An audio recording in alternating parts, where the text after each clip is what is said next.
Good afternoon. We have a 2-minute warning to the press briefing. A 2-minute warning to the press briefing. See you soon.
Right? Like, it's not as difficult. I realize that, but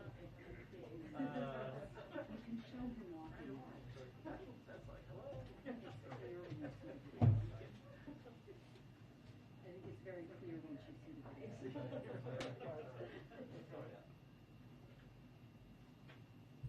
Don't take a look, just text me what you know you think so far. We might need to find a different way to end it. Thanks.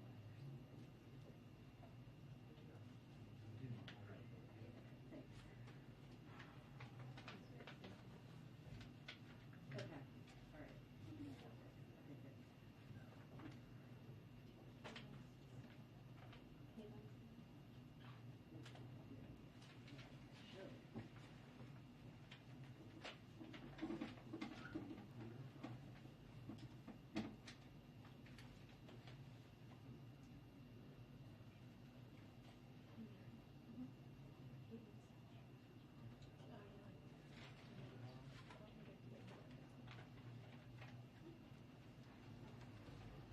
Hi, everyone.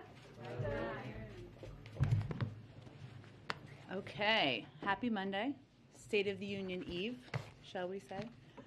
Okay, I just wanted to start off and highlight some of the ongoing assistance. Obviously, we made a number of announcements over the weekend to get everybody up to speed. We have some charts to give you all the specifics in case that is helpful.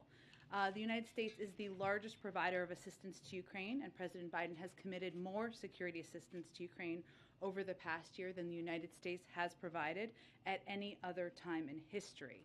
On Friday night, the President authorized an additional $350 million of military assistance in support of Ukraine's frontline defenders as they faced armored, airborne, and other threats. He did so hours after speaking with President Zelensky to ask him what support he needed. We are working to expedite deliveries from the latest package the President approved. I would note that the prior package that we had already announced has been ongoing and has been delivered even in the last few days, parts of that package.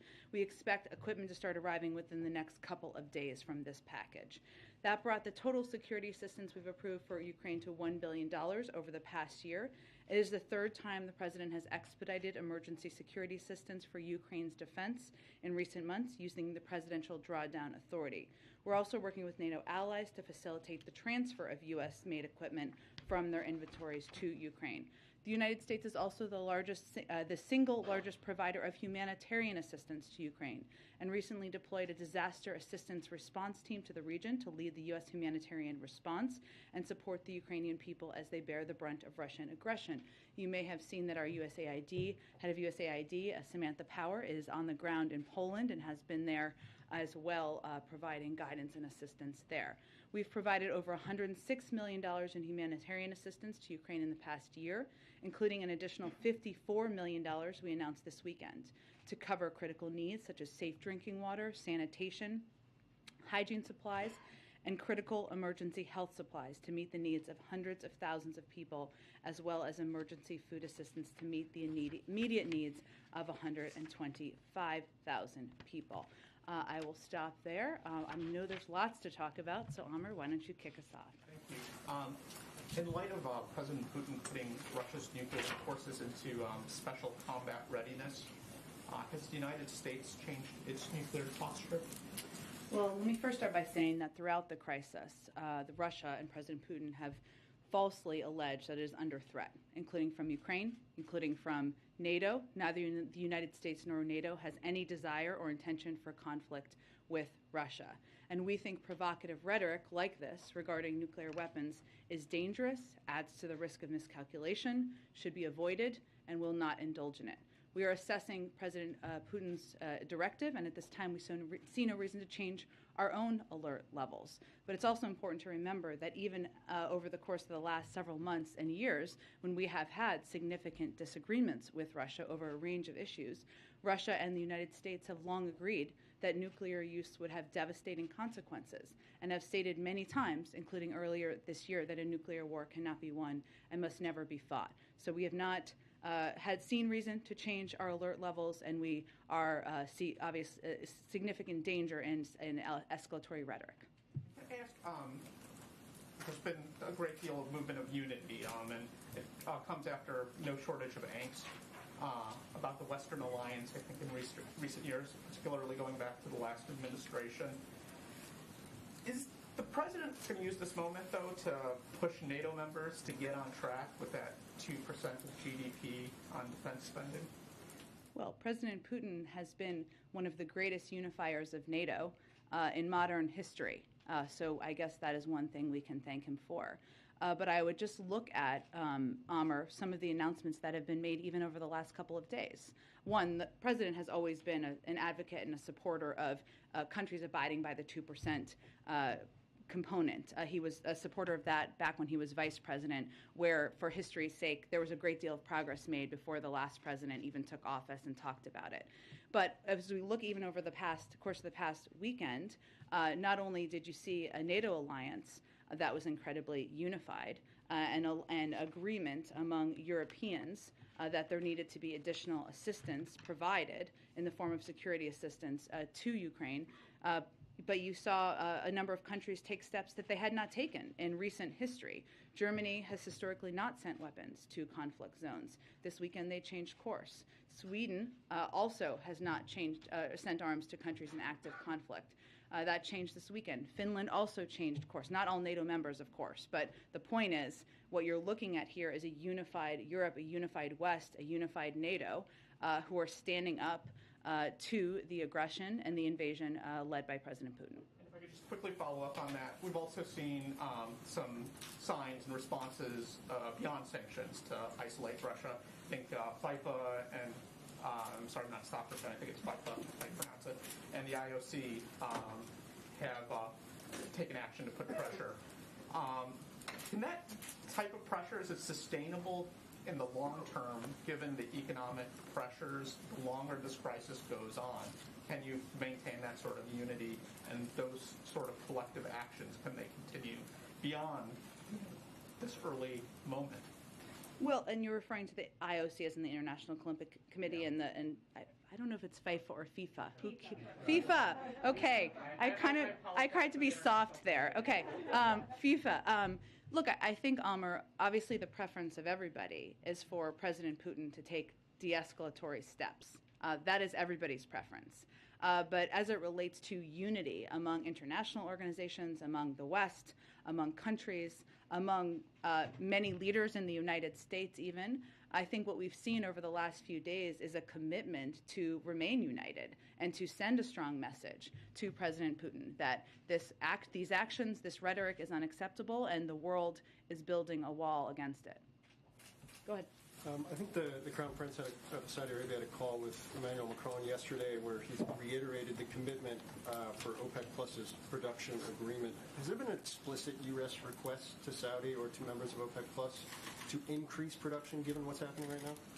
Well, without getting into specific details from here, just because it wouldn't be constructive to our overarching objectives, we have been in touch. I think you may remember that Brett McGurk and Amos Hochstein made a trip to the region just a few weeks ago to have conversations with the Saudis and others about a range of topics, including the conflict in Yemen, but also to have a conversation about the need to address any impact on the global markets, global oil markets that we expect at the time could happen, and could continue to happen as a result of President Putin's invasion. But was any request made for a specific production increase? Again, there has been an ongoing discussion about steps that we can all take as a global community to address any volatility in the market. And then, given, I think, the speed and scale of the ramp-up on the sanction side of things over the course of the last 72 hours, does the U.S., European allies haven't a threshold for which they view, if you cross this, it would be viewed as an act of war by President Putin? As in, how do you calibrate your actions in terms of response and what may be coming back? Well, he's already in a war, committed an act of war, invaded a sovereign country. For NATO countries or EU? Oh, you mean for NATO countries to act further in terms of further military steps or further sanctions? If you game out, game out what a response would be, given the scale of the sanctions package that was unveiled, is there a line that if we do this sanction or if we go this far, then that would for sure draw a response directly towards the U.S. or towards the EU from Russia? Well, if you look at the significance of the steps we've taken to date, including the announcements over the weekend about cutting off major financial banks in Russia from the SWIFT banking system, we have continued to escalate and build in close coordination and alignment with the Europeans. Unity is a top principle for President Biden as we take steps forward. That doesn't happen on its own. It doesn't happen by accident. It happens as a result of a lot of conversations, diplomacy, and hours by the president and others on his national security team behind the scenes. But the other piece, just to get to the core of your question, that we very much weigh is maximizing the impact on President Putin, the Russian elite, the economy, while minimizing it on the global markets and the American people. So as we look at steps to take, I mean, even if you look at the impact on the energy sector, you know, we have taken steps. We have not taken some steps on energy sanctions, in part because we weigh that. That doesn't mean they're off the table. They remain on the table. But Europeans, for example, are very concerned about further price spikes on gas in particular. Their prices have gone up 335% over the last year, and 26% over the last 5 days. So sanctioning energy would affect Russia's income stream. Certainly that would be a reason to do it, but it would also have extreme consequences on the world energy markets, particularly for our allies in Europe. So I use that as an example because we have to weigh all of the factors as we weigh whether to take additional steps. We have additional steps we could take, but we consider all of those factors as we make determinations. And the last one, just real quick, is the Biden administration considering following what the EU and Canada did and barring Russian flights from the U.S. at any point? I don't have anything to update you on that front at this point in time. There are obviously a range of options that remain on the table. So it's not off the table, but I don't have anything to announce and no decision made. Jen, you spoke about a little bit about the sanctions that were announced over the weekend on Russia's central bank. How long does the U.S. Anticipate keeping them in place? I mean, is there sort of a time frame there? Perhaps you spoke about, Russia considering de-escalatory tactics, or, maybe announcing a ceasefire, or, is there sort of a broad time frame that the U.S. is thinking about? Well, let's hope that's the discussion we're having. Obviously, right now, President Putin is continuing to take escalatory steps. So we're not at that point of having that discussion. We hope that's one that we will be a part of. Okay, so for the time being, there is sort of no discussion on perhaps putting an end to the sanctions that have been put in place. Well, I mean, President Putin and the Russian military is moving toward the capital of Ukraine, and there are hundreds of thousands of refugees leaving the country because he has invaded a sovereign country. So, no, I would not say we're talking about reducing sanctions at this point in time. And sorry, one quick question on President Zelensky saying he wants to be a member of the European Union. We did see some comments come in from the EU over the weekend saying they are a part of us. However, this morning there were some conflicting comments again from the EU saying, there are sort of discussions among EU members about, whether such a decision can be made. What is the U.S. position on Ukraine joining the EU? It's up to the European Union. We're not a member of the European Union, as you know. If they did consider taking Ukraine in, would you support that? It's up to the European Union to make that decision. There's a process, and of course we support the aspirations of any country to join any organization and the decision of that organization to make a decision. President Zelensky is urging President Biden and NATO to impose this no-fly zone. You've said that this would significantly escalate the situation. So just to be clear, is this a no-go for right now, or is this completely off the table, something that you would not consider? Well, the president has been very clear that he is not intending to send U.S. troops to fight a war with Russia. And I think what's important to note here is that is essentially what this would be a step toward, because a no-fly zone would require implementation. It would require deploying U.S. military to enforce which would be a direct conflict, potentially a direct conflict, and potentially a war with Russia, which is something we are not planning to be a part of. And on Vladimir Putin, you've said you're not going to assess his mental state, but the president has said he knows Putin well. They've talked a few times over the last several weeks and months. Has the president himself noticed or commented on any change that he's picked up on in Putin's demeanor or tone? I don't have anything, any more assessment about the president's view of President Putin's mental acuity to state from here.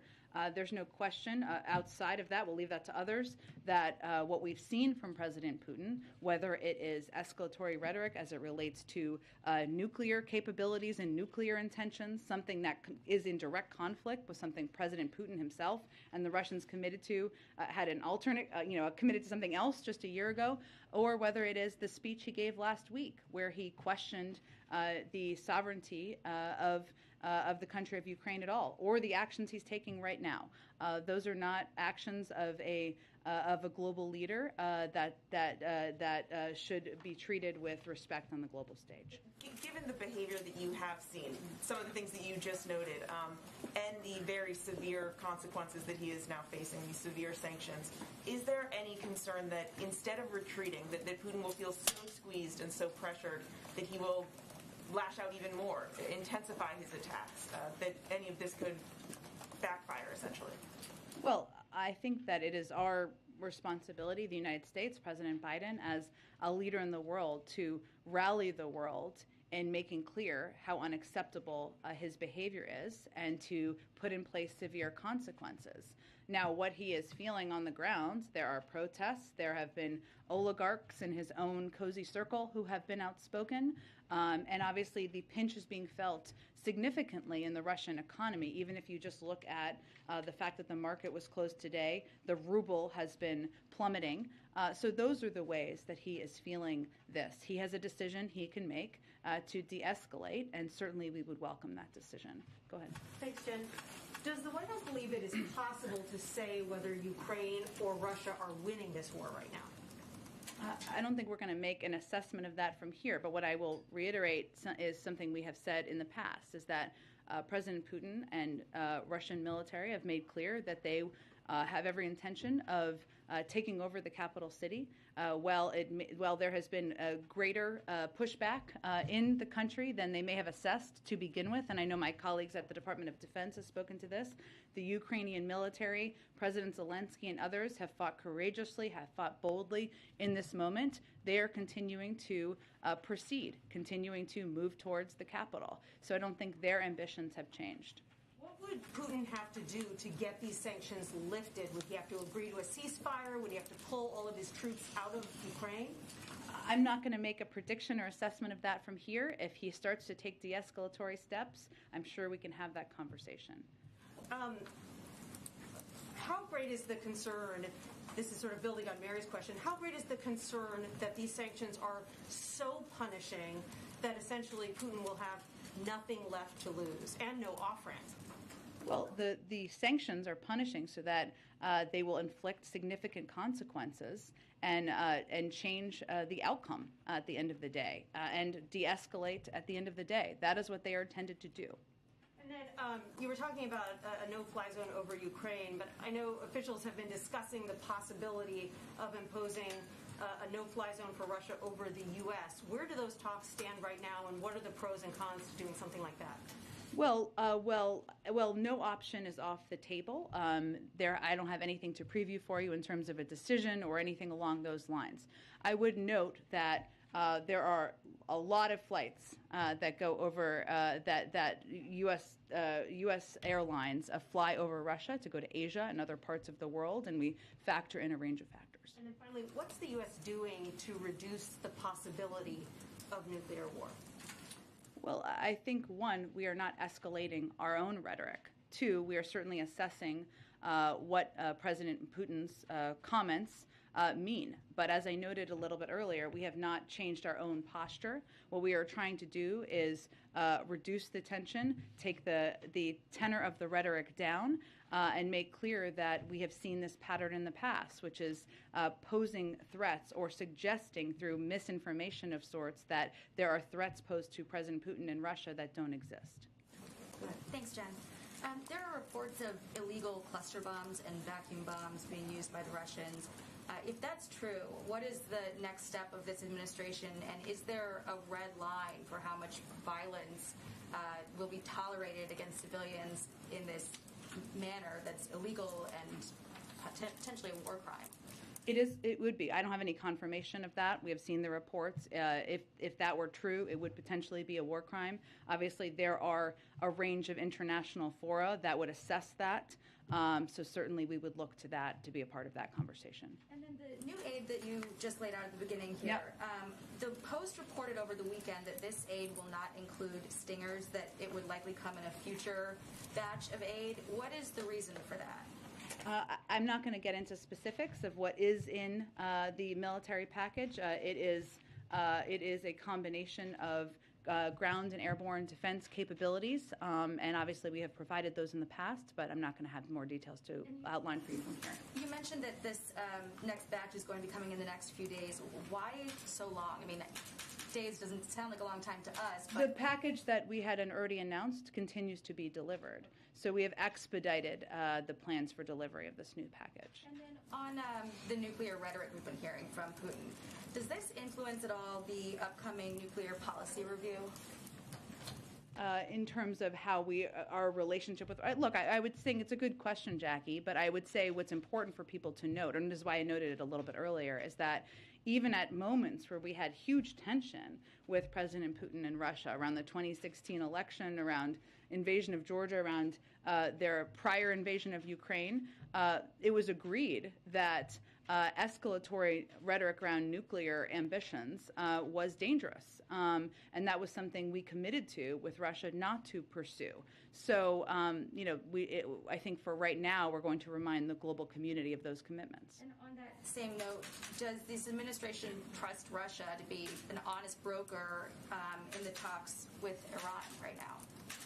Well, I think it's not about trust in any of these negotiations or discussions. It's about verifying and then trusting later, including with the Iranians. But the Russians have been in the past a part of the P5+1 negotiations. They're a part of it now. I would just convey that it is in everyone's interest to have an understanding and visibility into Iran's capacity to acquire a nuclear weapon. There's no question about that.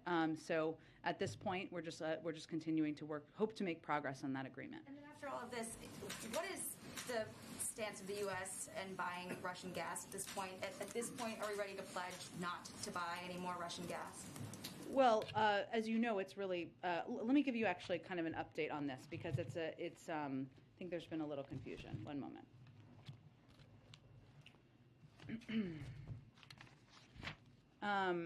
So as it relates to Russian gas, U.S. government doesn't dictate where the U.S. market sells our own oil and gas products, nor where it acquires crude or refined products for domestic consumption. This is all up to the private sector, other than exceptions like countries under sanctions. So the U.S. refiners currently importing Russian products are largely legacy refinery operations tooled in Hawaii and Alaska for certain supplies because of geography, and imports to the Gulf, both of certain refined products and of crude, as refiners in the Gulf mix crude supplies to meet the needs of their particular refinery designs. There have been companies, obviously private sector companies, who have made decisions and announcements, and we certainly applaud that. So, can you just explain, though, what you laid out at the beginning? Because I'm a little bit unclear. You just in layman's terms, we are not going to be making any policy from the U.S. government that would prohibit the sale or the purchase of Russian gas, then, because it's not something that we already do? We haven't ruled out that, but I think what I wanted to convey is what is accurate about what happens now and how it currently works. Jen, thank you. Staying on that topic for a moment of oil and gas, you have said nothing is off the table when it comes to releasing more reserves, more barrels from the Strategic Petroleum Reserve. Where are those negotiations right now? Is the administration closer to moving forward with that, given the sanctions and what we're seeing? I don't have anything to preview for you on that front. It remains an option on the table, and obviously it would help meet any supply issues in the marketplace. There are conversations that we've been having with global partners, and obviously we have our own strategic petroleum reserve stockpile to tap into. Can you characterize if you're closer to making a decision on that front, though, given what we are seeing and obviously the global impact of these very harsh sanctions? It has remained on the table. I just don't have anything to predict for you at this point in time. Just a short time ago, the president was asked by a colleague here if Americans should be concerned about a nuclear threat. He said very firmly no. Can you explain what gives him that confidence?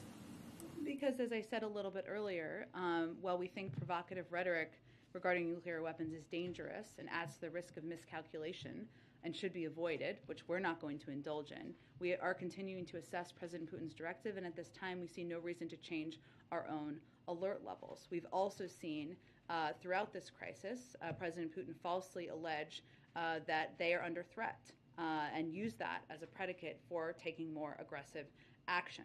So we assess, we have our own capacities and capabilities here, but nuclear war cannot be won. And what everybody should be doing around the world is taking steps to reduce the rhetoric, reduce the tension, and that's certainly what our objective is.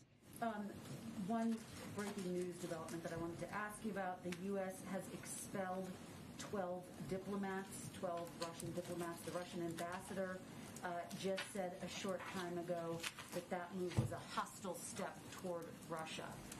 Can you give us the thinking behind the decision? And again, following up on some of the lines of questioning that you've already gotten, could there be a backlash to this step? Is this escalatory? Well, let me first say that today's action has been in the works for several months.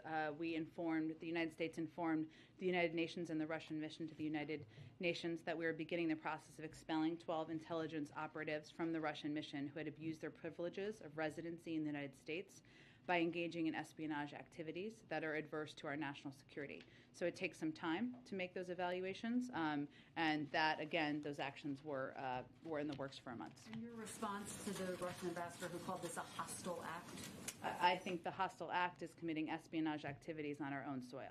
And Jen, just finally, on the issue of refugees, you have also said, you were asked by my colleague earlier today, whether the administration would move to give refugees from Ukraine protective status.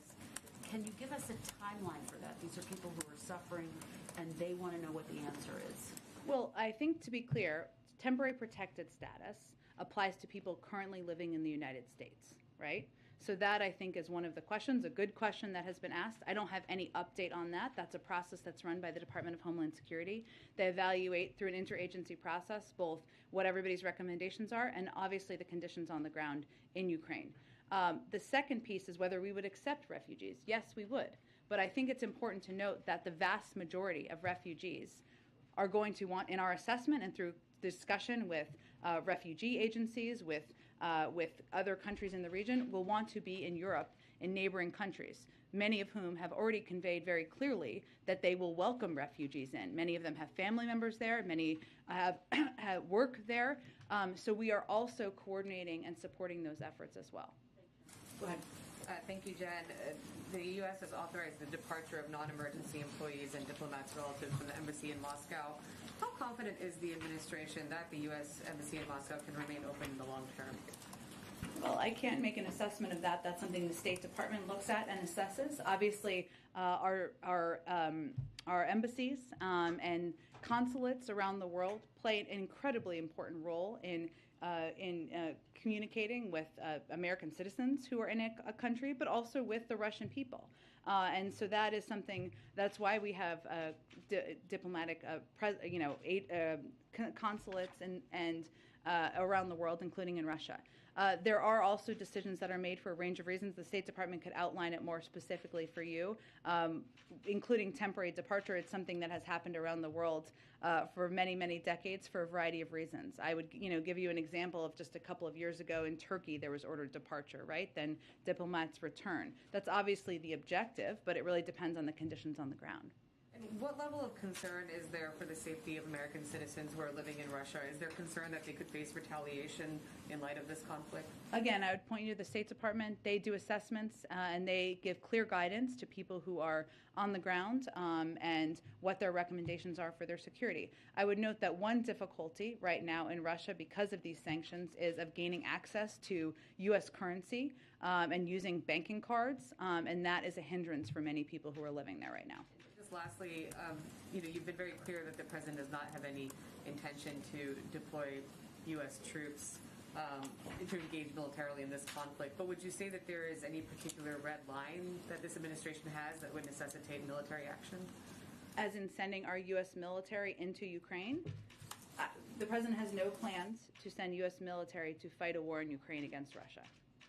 Go ahead. Can you share any details about what came out of the president's secure call with the other allied nations this afternoon? Sure. I know we were working on a readout, which we will get to you shortly after the briefing. It's been a bit of a busy day, so let me venture to get that to you. The purpose of this call was for the president to have an opportunity to continue to engage with other leaders about what we're seeing on the ground, the range of assistance we're providing, the financial sanctions and economic consequences steps we're taking, and ensure we remain closely coordinated. But I will see if there's more details we can get you. And then administration officials earlier today had a background briefing with reporters about the State of the Union coming up.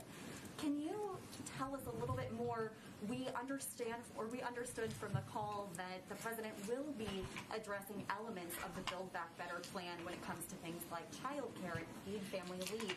And officials talked about how those things, if implemented, will lower costs for families, but they were hesitant to use the word inflation or say whether that would be addressed directly in the president's speech. So can you say whether the president will be addressing any new policies, not necessarily new domestic programs, but policies that would address inflation directly? Well, first let me say the president will absolutely use the word inflation tomorrow, and he will talk about inflation in his speech. Of course, that is a huge issue on the minds of Americans.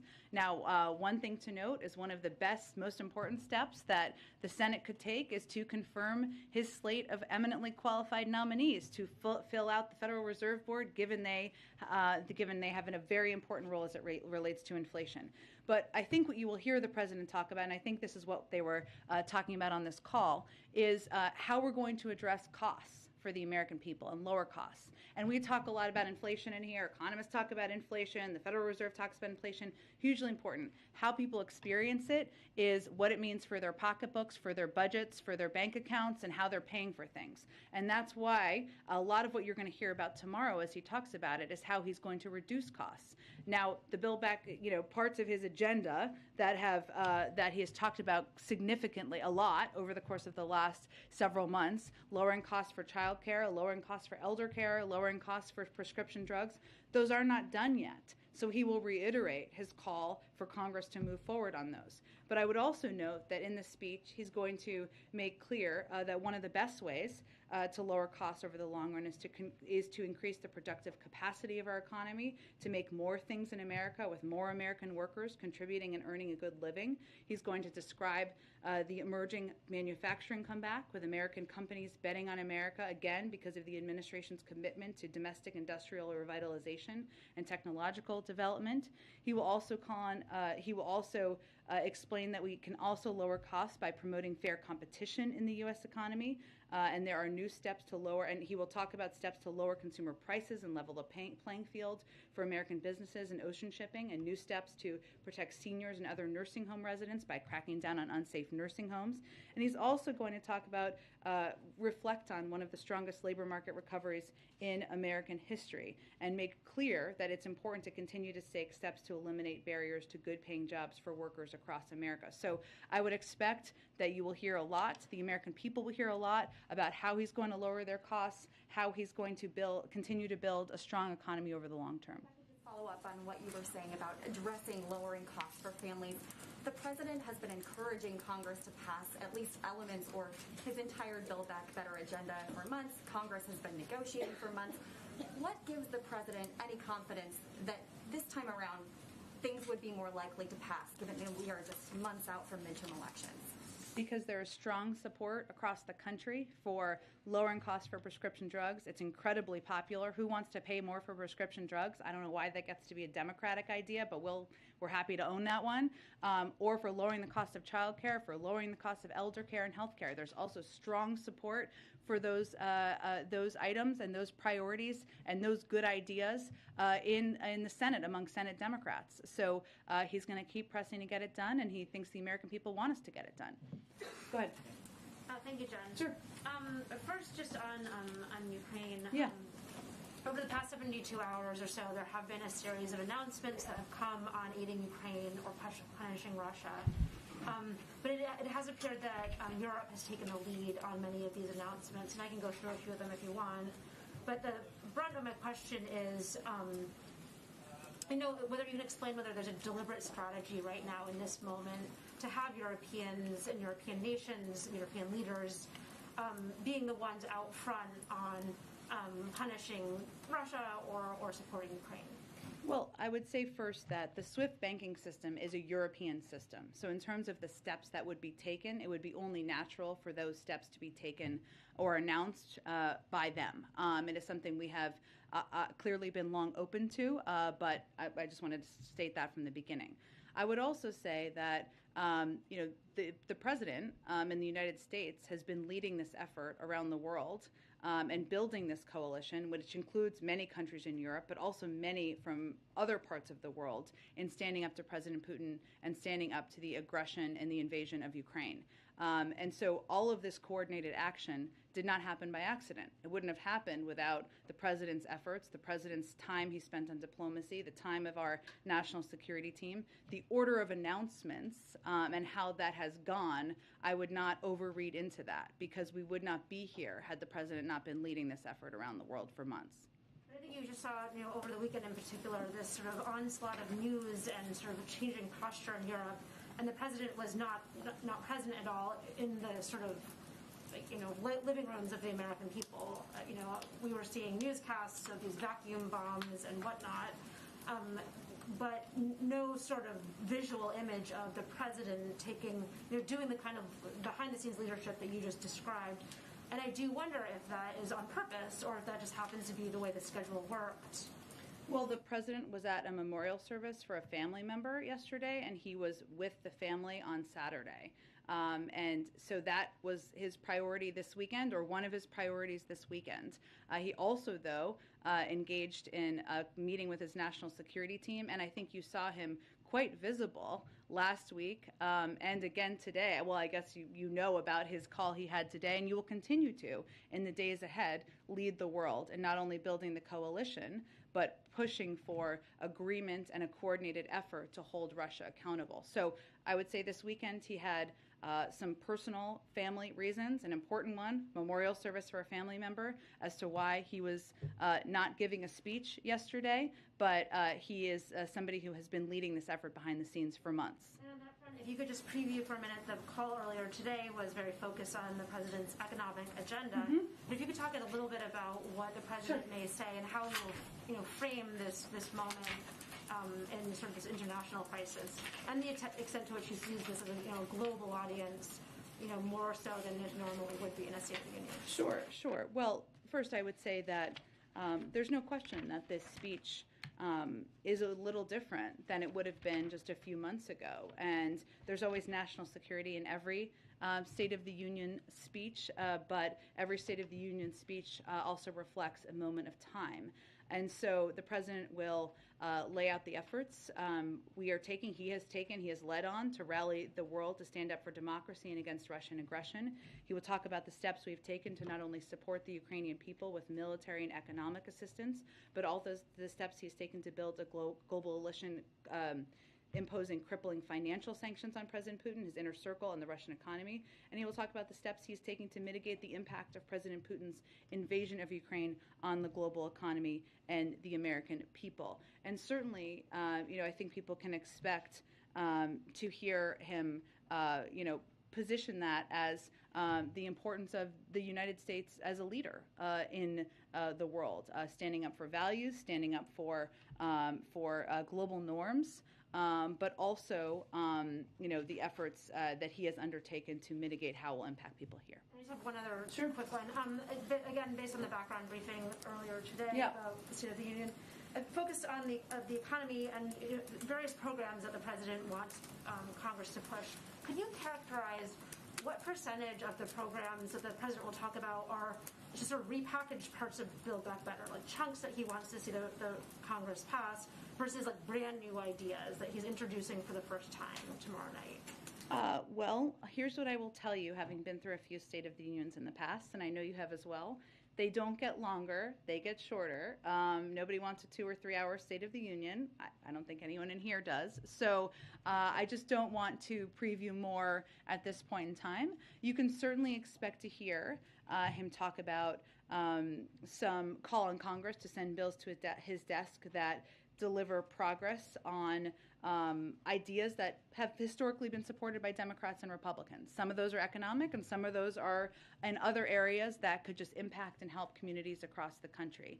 And you will certainly hear him call, as you touched on, for a continued effort, a redoubling of the effort to move forward on steps that will reduce costs for the American people in these key areas of childcare, healthcare, prescription drugs. So stay tuned for tomorrow night, but we have a lot of hours between the speech, and I'm sure we'll have more previews between now and then. Thanks, Jen. Just staying on the State of the Union topic, can you talk a little bit about what it would look like in terms of masking, or what you expect it could look like in terms of masking? Specifically, is the president, will he walk in, shake hands, will he be wearing a mask when he walks in? Well, he will certainly not be wearing a mask when he's speaking. I have not talked to him yet about whether he's going to wear a mask when he's walking down the aisle, but it has been announced, I think, that it's not required, and certainly he will abide by that, but I will see if there's more. We can report out to you on that later today. Was it important to the president that masks come off before the State of the Union? Is there a message that he hopes to send with that news? Well, I would say the president is very powerful, but he couldn't make us be in the green zone that we're in right now in D.C. That's why we are not required. We're not going to be required to wear masks starting tomorrow. So I would say that for him, it had nothing to do with the timing around the State of the Union. He wanted to give the CDC the time to assess and make recommendations that would be clear to the American public about what their recommendations would be for mask wearing moving forward. Can I ask one question about the Ukraine, on Belarus? Yeah. Can you talk about the Belarus situation and aiding Russia? Are there additional actions that the United States is considering? Just speaking of SWIFT, there's been some reports that Europe is considering or looking at kicking Belarus out of SWIFT. Is that something? Is the United States part of those discussions? Does it support that type of action against Belarus? I don't have anything to predict on that front at this point in time, but what I will say is we've already taken steps to put in place sanctions on some leaders in Belarus, some of the military components. Certainly we could build on that, but I don't have anything to predict at this point in time, but we certainly are a part of those discussions. Go ahead. Thanks. One of the topics, I know you don't want to get into stuff that might be cut, but you guys have said many times that the Chinese have at least tacitly supported Putin's moves into Ukraine. Is the president going to call out the Chinese for that behavior, or President Xi Jinping, or what you guys have been trying to get the Chinese to do on helping with Ukraine or helping with Russia? on this crisis? Is he going to mention that at all? I would say this speech is more about the unity of the vast majority of the global community in standing up against President Putin. It's more about American leadership in this moment. And it's more about even unity here and standing up against the aggression of President Putin into Ukraine.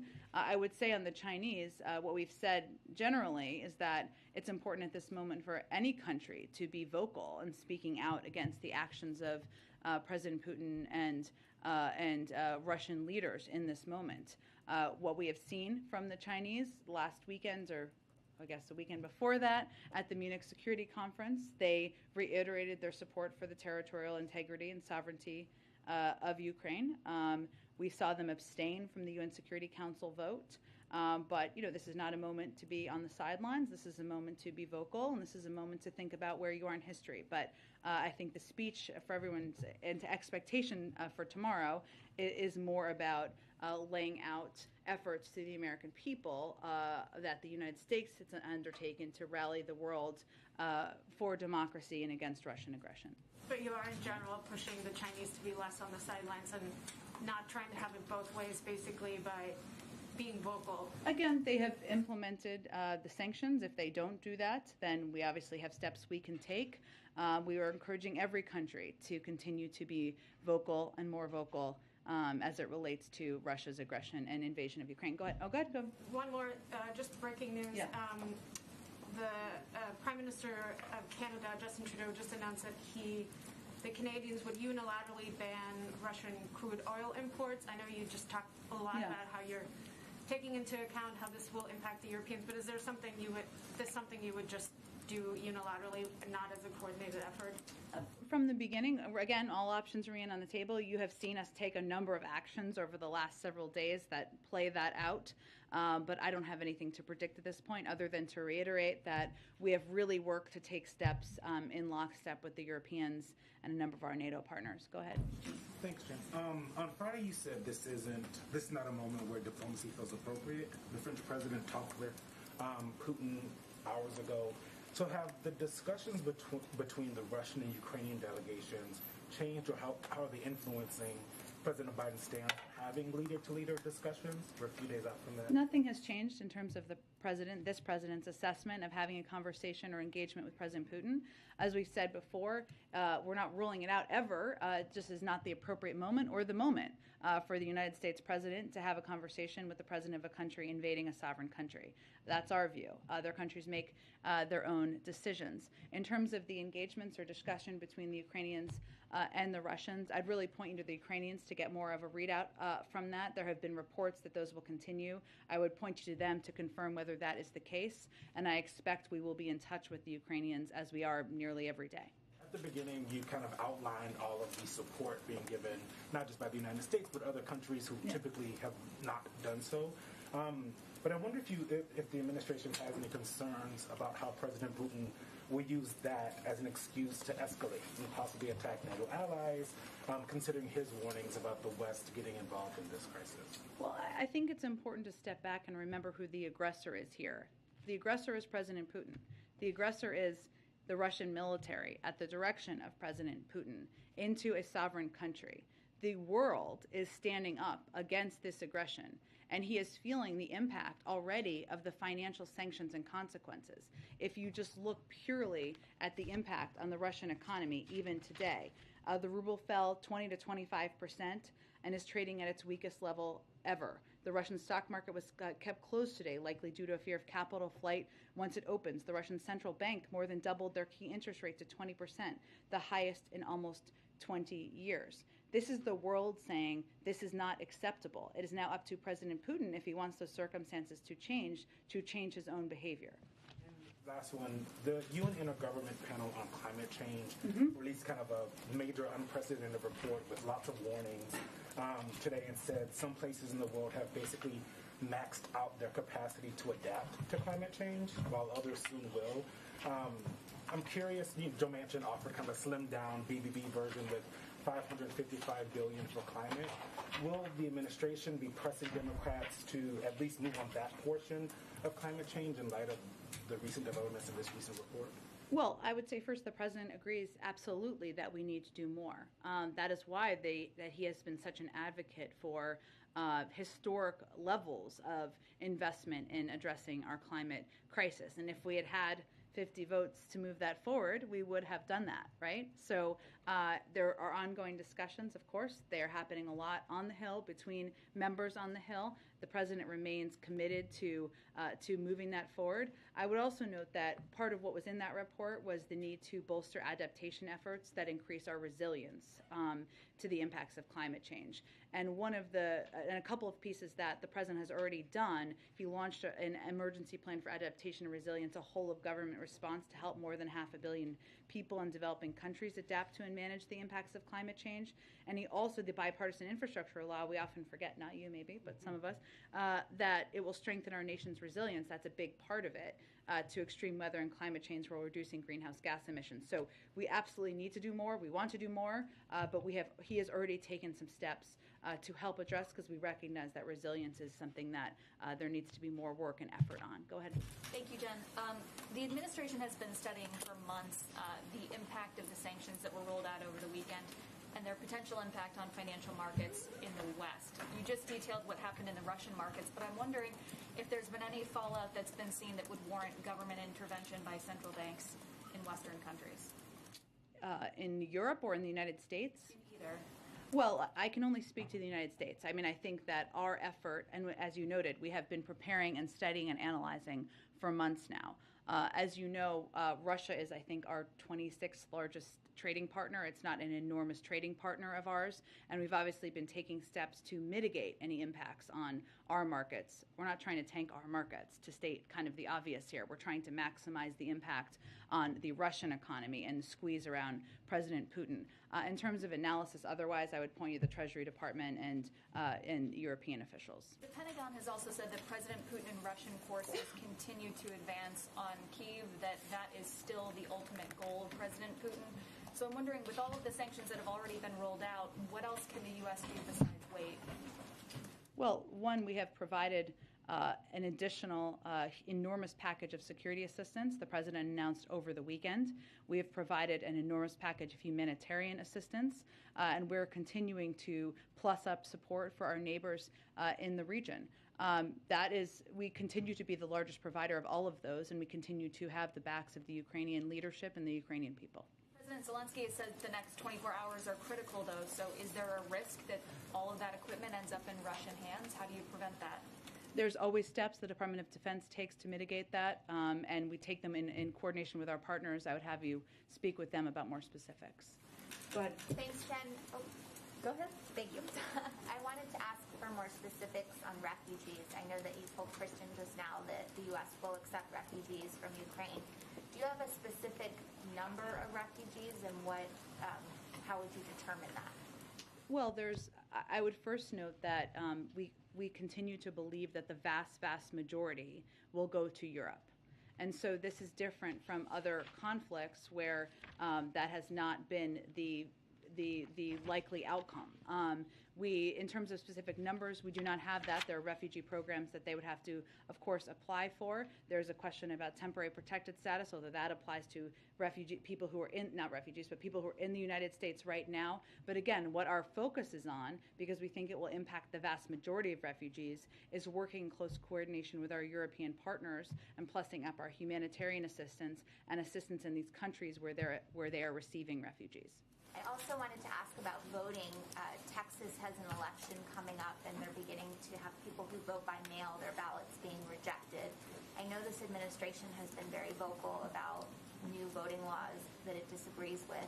Can you talk about what you as an administration are doing to leverage the resources of the White House and of the executive branch to help people get access to voting in the coming weeks, not just in Texas, but around the country as elections get going?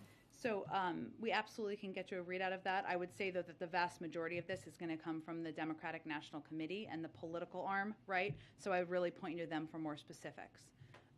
Go ahead. Thank you so much. I just have two quickies on Ukraine. First of all, with the upcoming ASEAN summit, does President Biden hope to use this summit to shore up support, I guess we could say, in opposition to Ukraine, in opposition to Russia, or however you want to put it? And how does the administration feel about Myanmar's support of Russia? Well, I think for any country, what our message is that it's important to think about what place, where you want to stand on the side of history. And that is how you'll be judged moving forward. And obviously, we are encouraging every country who has not been condemning the actions of Russia to change course. As it relates to the ASEAN summit, which is in a couple of weeks, I don't have anything about the agenda at this point in time, and we're certainly not waiting to communicate. The president's not waiting to communicate with, or our national security team is not waiting to communicate with ASEAN countries about steps they can take to help be a part of the solution here, whether it is providing, we've seen a lot of progress on this front, LNG gas access to European countries that they don't need, or condemning the actions or putting in place sanctions and steps themselves. Quickly, just on sanctions, every round of sanctions the administration describes as the harshest yet, the strictest yet, but President Putin is not responding to these so far. And so what happens next? Do you have anything else in your tool belt? Because, I mean, these all seem very severe, and it boggles the mind as to what more you can do. So what else? We always have more we can do, but I would say that what we're seeing in terms of the impact on the financial markets in Russia is significant. And I outlined some of the impacts, of course, on the ruble, on inflation, on central bank lending there in Russia. All of these steps squeeze not just President Putin, but squeeze the people around him and have a huge devastating impact on the economy. And they are more significant. We've built them more significant over time. And that's what they're intended to do, is to have those consequences that build over the course of time. Jen, thanks, everyone. Jen, do you have any